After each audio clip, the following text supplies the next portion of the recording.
It's now time to reflect on this week's Sunday Gospel.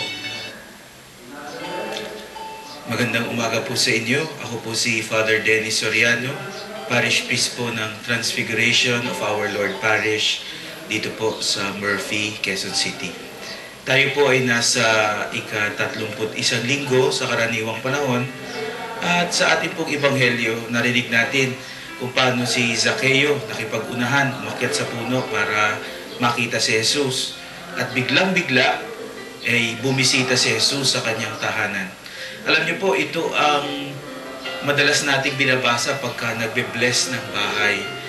At dahil sa pagbe-bless ng bahay, gusto natin si Jesus bumisita sa ating tahanan, yung kanyang presensya.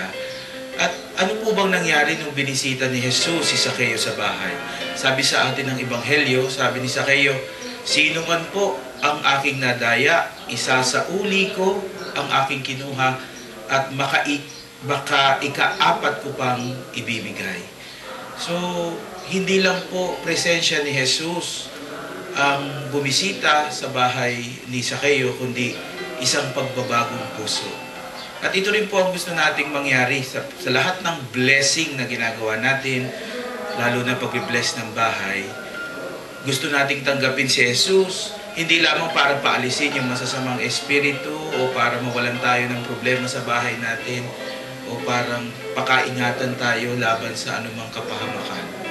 Pero ang nais natin, pag tayo po'y nagbibindisyon ng bahay o kahit na anong klaseng kondisyon, pag tayo binibisita ng presensya ng Diyos, pag tayo nangungumunyon halimbawa o nagdarasal kaya, ang nais po ng Panginoon sa atin ay ang pagbabago ng puso. Tulad po ni Zaccheo, hindi lang po bahay ang nabasbasan nung bumisita si Jesus sa kanya. Nabasbasan po ang kanyang buhay, nagbago ang kanyang puso. Sana ganun din po tayo. Pagka po tayo ay nakikiisa sa Diyos, sa panalangin, o binibisita ng Diyos tulad sa halimbawa sa komunyon, sana po ang ating puso ay bukas sa Kanya para sa pagbabalik loob, para sa pagbabago. Magandang umaga po sa inyo.